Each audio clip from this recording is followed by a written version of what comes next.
मुंबईचा तो धुवांधार पाऊस रात्री ओसरला होता, पण दुसऱ्या दिवशी सकाळी हवेमध्ये एक वेगळाच ओलसर गारवा पसरला होता. सकाळी ठीक 8:30 वाजता रणवीरची काळी लक्झरी कार ऑफिसच्या अंडरग्राऊंड पार्किंगमध्ये येऊन उभी राहिली. रणवीरने गाडीचं इंजिन बंद केलं, गाडीची चावी खिशात टाकली आणि पाठीमागच्या सीटवरून त्याचा महागडा लेदर लॅपटॉप बॅग उचलला. तो नेहमीप्रमाणे अगदी वक्तशीर होता. त्याच्या आयुष्यात लेट होण्याला गुन्ह्याइतकीच जागा होती. लिफ्टमधून 22व्या मजल्यावर येताना तो मनातल्या मनामध्ये आजच्या दिवसाच्या मीटिंग्सचं आणि प्रेझेंटेशनचं शेड्यूल रिवाईज करत होता. आज त्याला नवीन प्रोजेक्टच्या फायनान्शियल मॉडेल्सची पडताळणी करायची होती आणि त्यासोबतच नवीन असोसिएट म्हणजे मीरा हिच्या कामाची पहिली चाचणी घ्यायची होती. लिफ्टचा दरवाजा डिंग अशा बारीक आवाजासह उघडला.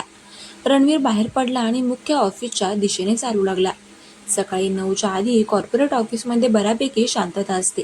काही मोजकेच कर्मचारी आलेले असतात, जे आपली सिस्टीम सुरू करून कॉफी घेत बसलेले असतात. रणवीर आपल्या केबिनच्या दिशेने जात असताना त्याची नजर नकळत बाहेरच्या रांगेतील 3ऱ्या क्रमांकाच्या डेस्ककडे गेली आणि ती मीराची डेस्क होती. तिथे कोणीच नव्हतं, पण तिची डेस्क अत्यंत टापटीप लावलेली होती. एक लहान पांढऱ्या रंगाची नोटपॅड, 2 काळे जेल पेन अगदी समांतर रेषेत ठेवलेले होते आणि लॅपटॉपच्या बाजूला एक लहान काचेची भरणी होती, ज्यामध्ये पांढरी शुभ्र मोगऱ्याची फुले ठेवली होती. त्या फुलांचा एक अतिशय मंद ओळखीचा सुवास त्या संपूर्ण कॉरिडॉरमध्ये पसरला होता. रणवीर तिथे एक सेकंद थांबला. काल त्याच्या केबिनमध्ये आलेला तोच सुवास आज इथे दरवळत होता. तो थोडा अचंबित झाला, कारण कॉर्पोरेट ऑफिसमध्ये सहसा लोक आपल्या डेस्कवर अशी ताजी फुलं ठेवत नाहीत. कदाचित तिला फुलांची आवड असावी, असा विचार करून तो आपल्या केबिनमध्ये निघून गेला. रणवीरने केबिनचा दरवाजा उघडला आणि तो थबकला. त्याच्या काचेच्या मोठ्या टेबलवर अगदी मध्यभागी एक चंदेरी रंगाचा इन्सुलेटेड टिफिन बॉक्स ठेवला होता. त्या बॉक्सच्या बाजूला एक लहान हातांनी लिहिलेली चिठ्ठी होती. रणवीरने लॅपटॉप बॅग बाजूला ठेवली आणि तो टेबलजवळ गेला. त्याने ती चिठ्ठी उघडली. त्यावर अतिशय सुंदर, वळणदार आणि मोकळ्या अक्षरामध्ये लिहिले होते, शुभ सकाळ सर. काल तुम्ही खूप उशिरापर्यंत काम करत होता आणि रात्रीचा पाऊस पाहता मला वाटलं की आज कदाचित तुम्हाला सकाळी नाश्ता करायला वेळ मिळाला नसेल. घराचा बनवलेला सात्विक नाश्ता आरोग्यासाठी चांगला असतो.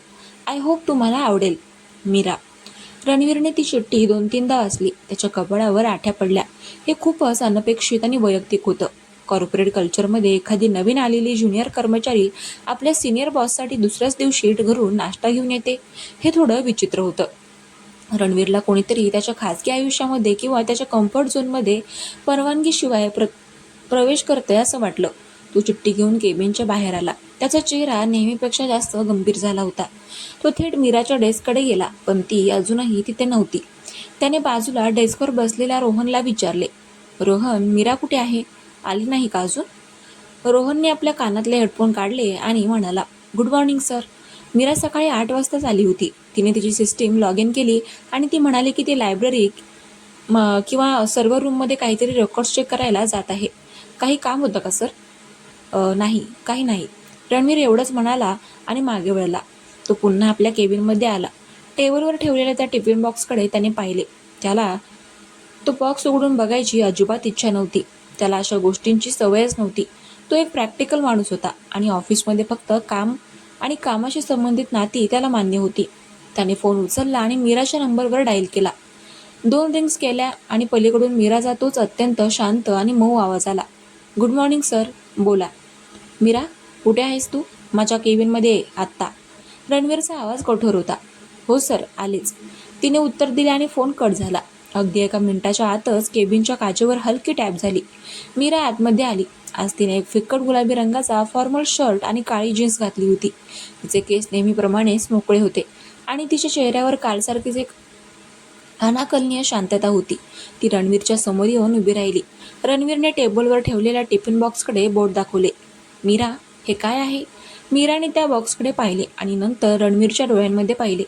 तिची नजर नेहमीप्रमाणेच अत्यंत स्थिर होती. सर, तो नाश्ता आहे. दक्षिण भारतीय पद्धतीचे उपमा आणि नारळाची चटणी. मी स्वतः सकाळी उठून बनवले आहे. मीरा, मला माहिती आहे की तो नाश्ता आहे, पण प्रश्न असा आहे की हे टेबल माझ्या टेबलवर का आहे? रणवीरने आपला आवाज थोडा निचवायला सुरुवात केली, पण त्यातली जरब कमी झाली नव्हती. तू कालच या कंपनीमध्ये जॉईन झाली आहेस. मला तुझ्या वैयक्तिक काळजीची किंवा घरच्या नाश्त्याची अजिबात गरज नाही. ऑफिसमध्ये एक रेषा असते, एक प्रोफेशनल डेकोरम असतो, जो प्रत्येकाने पाळायचा असतो. मला आशा आहे की तुला समजतंय मी काय म्हणतोय ते. मीराच्या चेहऱ्यावरचा एकही भाव बदलला नाही. ती ना अस्वस्थ झाली ना तिच्या डोळ्यांमध्ये भीती दिसली. तिने अगदी शांतपणे आपले दोन्ही हात पुढे जोडले. सॉरी सर, माझा हेतू चुकीचा नव्हता. काल मला समजलं की तुम्ही आरोग्याची खूप काळजी घेता, जिम करता. ऑफिस कॅन्टीनचा नाश्ता तेवढा चांगला नसतो, म्हणून मी आणला. जर तुम्हाला हे आवडलं नसेल तर मी हा बॉक्स परत घेऊन जाते. पुन्हा असं होणार नाही. तिने अत्यंत सावकाशपणे तो टिफिन बॉक्स टेबलवरून उचलला. तिची बोटं त्या बॉक्सला स्पर्श करत असताना तिच्या चेहऱ्यावर एक क्षण असा आला जणू तिने स्वतःच्या भावनांवर प्रचंड ताबा मिळवला होता. ती वळली आणि बाहेर जाण्यासाठी पाऊल टाकले. रणवीरला वाटलं की आपण कदाचित थोडे जास्त कठोरपणे बोललो. ती नवीन आहे, कदाचित तिला इथल्या कॉर्पोरेट कल्चरचा अंदाज नसेल, किंवा ती फक्त एक चांगली भावना म्हणून घेऊन आली असेल. मीरा ऐक. रणवीरने तिला थांबवले. मीरा थांबली आणि मागे वळली.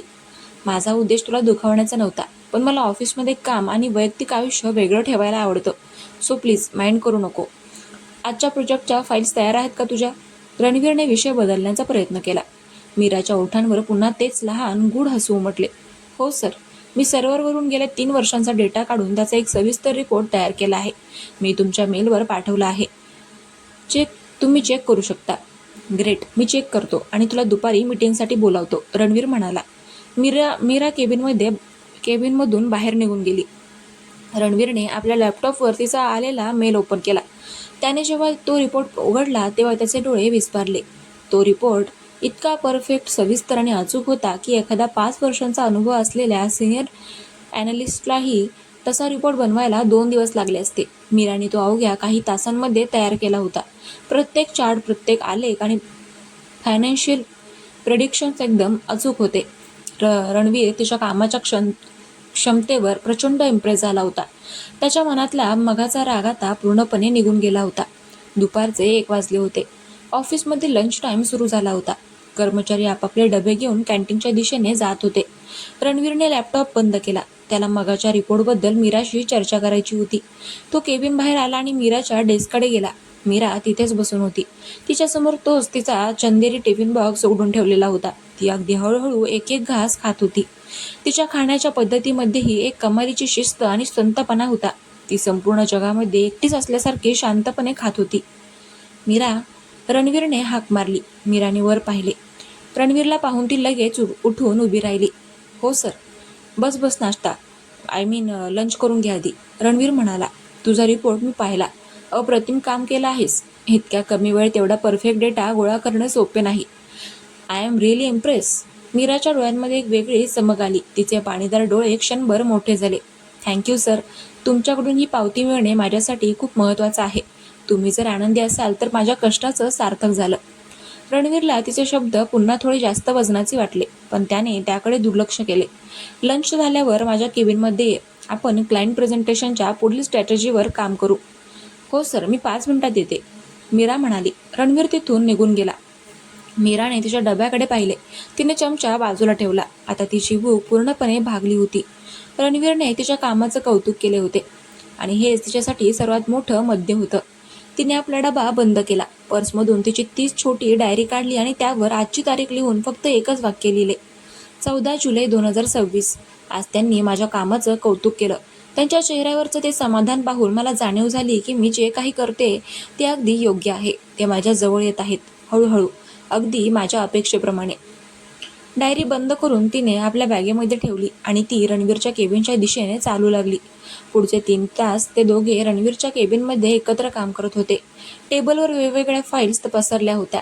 रणवीर अत्यंत उत्साहाने त्याचे मुद्दे मांडत होता आणि मीरा प्रत्येक गोष्ट शांतपणे ऐकून घेऊन आपल्या लॅपटॉपवर नोट डाऊन करत होती. काम करत असताना रणवीर पूर्णपणे हरवून गेला होता. पण मीराचं लक्ष जितकं कामावर होतं त्याहून अधिक लक्ष तिचं रणवीरच्या प्रत्येक हालचालीवर होतं. रणवीर जेव्हा विचार करताना आपले पेन बोटांमध्ये फिरवायचा, जेव्हा तो थकल्यावर आपली मान डावीकडे वळवायचा, किंवा जेव्हा तो चष्मा नाकावरून वर सरकवायचा, मीरा या प्रत्येक लहान गोष्टीची बारकाईने निरीक्षण करत होती. ती एका अत्यंत चतुर शिकारीसारखी रणवीरच्या व्यक्तिमत्वाचा अभ्यास करत होती. रणवीरला याचा अजिबात सुगावा नव्हता. त्याला वाटत होतं की ती एक अत्यंत आज्ञाधारक आणि सिनियर कर्मचारी आहे, जी प्रत्येक गोष्ट लक्ष देऊन शिकत आहे. संध्याकाळचे 6:30 वाजले होते. ऑफिसमध्ये बहुतांश लोक निघून गेले होते. रणवीरने एक मोठा श्वास घेतला आणि खुर्चीला टेकून बसला. उफ, फायनली आजचं काम संपलं मीरा.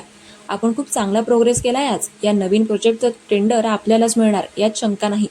मीराने लॅपटॉप बंद केला. तुमची मेहनत खूप आहे सर. तुम्ही खूप पॅशनेट आहात तुमच्या कामाबद्दल. मला अशा लोकांसोबत काम करायला खूप आवडतं. थँक्यू मीरा.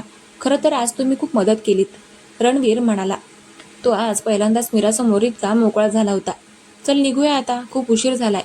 दोघेही केबिन बाहेर आले. संपूर्ण फ्लोअरवर आता फक्त 2-3 दिवे चालू होते. शांतता पसरली होती. ते दोघे लिफ्टपाशी आले. रणवीरने लिफ्टचं बटन दाबलं. लिफ्ट खाली येत असताना अचानक ऑफिसची मेन पॉवर लाईन ट्रिप झाली आणि संपूर्ण मजल्यावर घोंघावणारा अंधार पसरला. बॅकअप जनरेटर सुरू व्हायला काही सेकंदाचा वेळ लागणार होता. रणवीरने लगेच आपल्या खिशातून मोबाईल काढला आणि फ्लॅश लाईट चालू केली. त्याने लाईट मीराच्या दिशेने वळवली. मीरा, ठीक आहेस ना तू? घाबरू नकोस. जनरेटर लगेच सुरू होईल. पण मीरा तिथेच उभी होती. अंधारात फ्लॅशलाईटच्या प्रकाशामध्ये तिचे डोळे चमकत होते. तिच्या चेहऱ्यावर भीतीचा एक लवलेशही नव्हता. उलट ती रणवीरच्या अत्यंत जवळ आली होती. त्यांच्यात आता फक्त काही इंचाचे अंतर उरले होते. त्या अंधारात तिचा तो मोगऱ्याचा सुवास अत्यंत तीव्रतेने रणवीरच्या नाकापर्यंत पोहोचत होता. मला भीती नाही वाटत सर, मीरा अत्यंत संत आणि कुजबुजणाऱ्या आवाजामध्ये म्हणाली. जोपर्यंत तुम्ही माझ्यासोबत आहात तोपर्यंत मला या जगातल्या कोणत्याही अंधाराची किंवा संकटाची भीती वाटू शकत नाही. रणवीर तिच्या या अनपेक्षित जवळीकीमुळे आणि तिच्या आवाजातील त्या अतिशय गुड टोनमुळे क्षणभर स्तब्ध झाला. त्याच्या काळजाचा ठोका चुकला. हे प्रेम नव्हतं, ही मैत्री नव्हती, हे काहीतरी वेगळंच होतं. एक असा सायलंट विळखा जो हळूहळू त्याच्या भोवती आवडला जात होता. पण तो इतका संत होता की रणवीरला त्या धोक्याची घंटा ऐकूच येत नव्हती. तेवढ्यात खटक असा आवाज होऊन जनरेटर सुरू झाला आणि संपूर्ण ऑफिस पुन्हा प्रकाशामध्ये न्हावून निघालं. लिफ्टचा दरवाजा उघडला. मीराने रणवीरकडे पाहून एक गोड निरागस हसू दिलं. जणू काही झालंच नाही आणि ती लिफ्टमध्ये पाऊल टाकत म्हणाली, चला सर. रणवीर तिथेच उभा राहून तिच्याकडे पाहत होता. त्याच्या मनामध्ये आता एक अस्वस्थ करणारी शंका निर्माण झाली होती. मीरा नक्की कोण आहे? तिचं हे वागणं इतकं अनाकलनीय का आहे? पण ती जितकी गूढ होती तितकीच ती त्याला स्वतःकडे खिचत होती. या खेळाचे पत्ते आता कुठे खेळले जाऊ लागले होते आणि रणवीर नकळतपणे मीराच्या त्या छुप्या वेडेपणाच्या पहिल्या पायरीवर पाऊल ठेवून उभा होता. तर मंडळी, आजच्या भागामध्ये एवढंच. तुम्हाला काय वाटतं, पुढे काय होईल? कमेंट करून नक्की कळवा आणि आपल्या चॅनलला सबस्क्राईब करायला विसरू नका. भेटूया उद्याच्या भागात.